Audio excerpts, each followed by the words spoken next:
guys, so welcome back to the channel. Chen Yang here, and I hope you guys have all had a lovely day or week. So in today's video I wanted to cover 5 common things that I see a lot of girls doing on their fat loss journey that actually is hindering their progress. Okay, so I feel like we have all made fat loss to be so much harder than it really is, and speaking to so many different girls about their experiences, also my clients when they first started with me, and just asking about, you know, what they've done so far, what the experiences have been in terms of their fat loss journey, just trying to really understand you know, what they have been through and what they have tried. There were 5 common things that kept coming up, so I thought, why not put this in a video so that hopefully when you guys watch this you'll pick up on these things. And so if you do catch yourself making these mistakes, hopefully you'll be able to get out of it and really make sure that, you know, you make your fat loss journey as enjoyable, sustainable, and also as successful as possible. So number 1, restricting food groups. Too many of you girls think that certain food groups are bad if, you know, your goal is fat loss, and ultimately when it comes down to fat loss, it really just is calories in versus calories out. Okay, so I hear a lot of different claims being thrown around. Some girls believe that, you know, carbs are the enemy, you can't have white carbs. So yeah, maybe like if it's whole grain bread, that's fine, but when it comes to white bread, that's a big no-no. Like, no, there's really no big difference there. Like, it really is just about the amount of calories that you are consuming.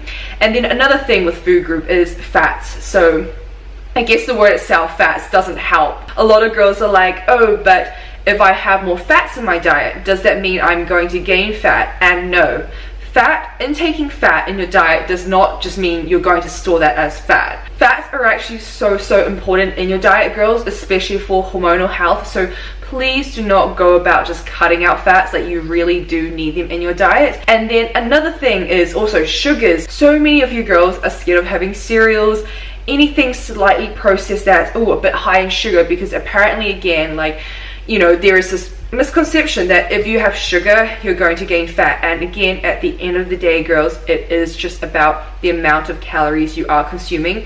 And I think these misconceptions do come from the fact that it is a lot easier to overeat in carbs. Like, having a few bread rolls and croissants here and there, it's very easy to down, right? Even with, like, say, peanut butter, fats, dark chocolate in general, they're all foods that are very easy to overconsume. And that's why I think, you know, we all have this misconception that these foods lead to fat gain, and ultimately it's just calories. So yeah, it's easy to overconsume in these calories, and that's why I think, you know, we have this association. But at the end of the day, number 1, stop restricting food groups. Like, the more you restrict, the more you're going to want the food that you are restricting from your diet.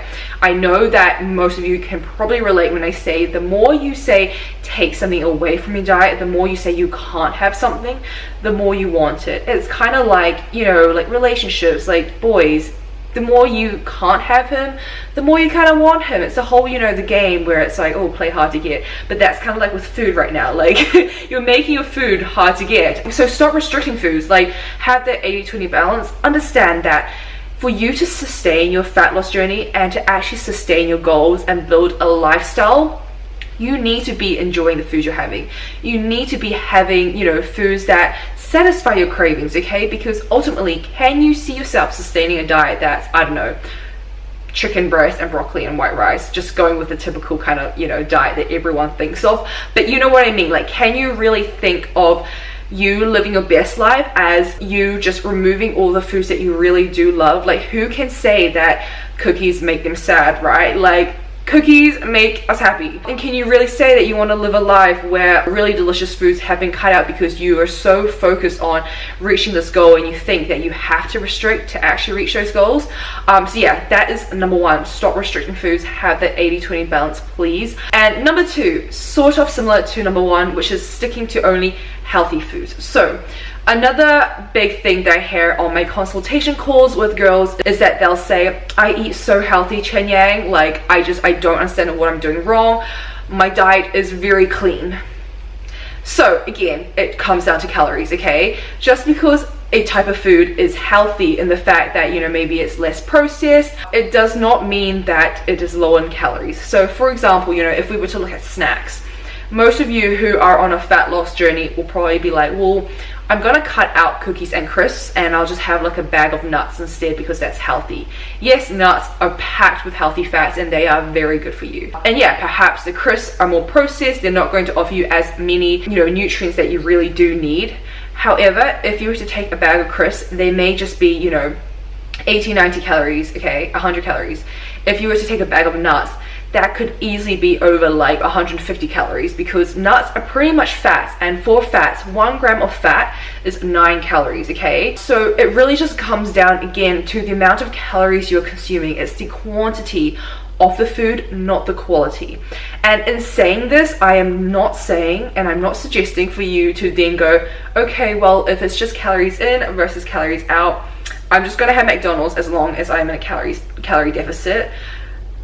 No, if you were to have McDonald's every day whilst being in a calorie deficit, yes, you are going to lose fat. However, your body is not going to feel great, right? Can you imagine like your energy levels, your skin, your digestion? Can you really imagine sustaining that? Like, ultimately you want to be creating the healthiest body to live in, right? Whilst reaching the best possible shape for yourself, building the best body while still being healthy. So that doesn't really work, right? Like, if you were to live off a fast food diet whilst being in a calorie deficit, yes, you will lose fat, but you're not going to feel great. Your body's not going to function great. You're not going to perform well with your lifts and, and how you train in the gym. So again, 80-20 balance. Yeah, you can have a hamburger during your dieting phase as long as you are in a calorie deficit, but that does not mean you can have a hamburger every meal every day, because again, it is about that balance. So in saying this, I hope that it can remind you and bring you some comfort that it is okay to have chocolate. It is okay to have cookies. It is okay to have a pizza. It's okay to have ice cream. You do not have to stick to only what you deem as healthy foods to reach your goals. And this does not matter what goals you have, okay? Like, it could be fat loss, it could be maintenance, it could just be you wanting to live a balanced life. You do not have to cut out processed foods or foods that society has deemed unhealthy, because ultimately physical health and mental health come hand in hand, and who can say that their mental health plummets when they treat themselves to a chocolate bar, a cupcake? Like, come on. If you were to tell me that you were sad and cried after having some chocolate, we are two different types of people. Mental health and physical health are just as important, and you need to have that food freedom and that understanding that no foods are out of balance. It's just about having that 80-20 balance, and you will find your life quality just improving so much when you can understand that, no foods are off limits. Now, number 3, the third thing that I see a lot of you guys focusing on during your fat loss journey, which is just unnecessary, is focusing on all these small things. Like, you forget the big picture of where it's just calories in versus calories out, and you start focusing on meal timing, supplements, intermittent fasting, keto diet, all of these things. And it's like, okay, look, none of those things matter if you are not in a calorie deficit, okay? So if we were to look at meal timings, another big misconception I hear is, Chen Yang, like, I cut my meals I cut off my meals at 6 p.m. I don't eat before bed because I know that that will make me gain fat. I'm also intermittent fasting, but for some reason I'm still not losing fat, and I don't understand why. Intermittent fasting or not eating before bed is not going to make you lose fat, okay? Like, your body does not go, Chen Yang, you've had your last meal at 10 p.m. in bed, well, I'm gonna store that as fat.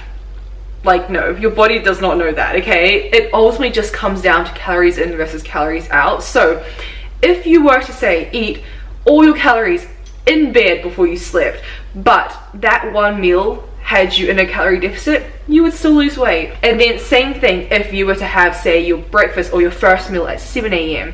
instead of, say, 11 a.m. because you're intermittent fasting. Your body's not going to be like, oh my god, she had her meal before 10 a.m. We have to store this as fat. Like, holy crap.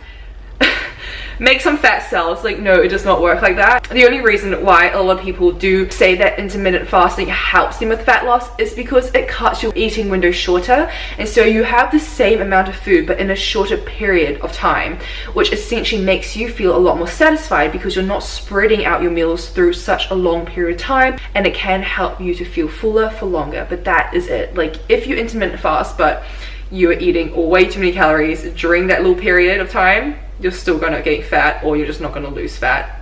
Yeah, so that is the third thing I wanted to cover, girls. And now number 4 is, a lot of people have admitted this on call with me. They say, okay, to be fair, I don't actually think I track everything. Like, I know I nibble, you know, I have things here and there when I'm cooking, I nibble on some snacks here and there.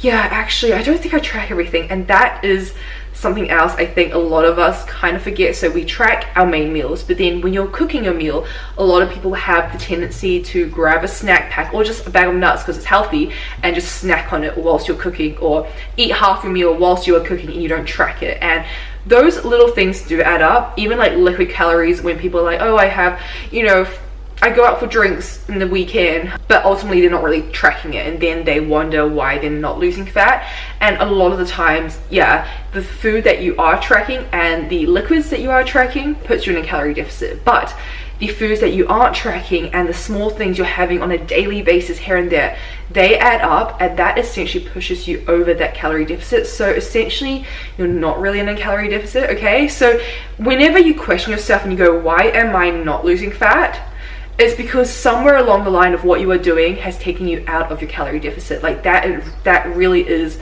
all there is to it. Final thing that I know a lot of you guys are doing is crash dieting. So you have this goal and you're like, I want to get there as fast as possible.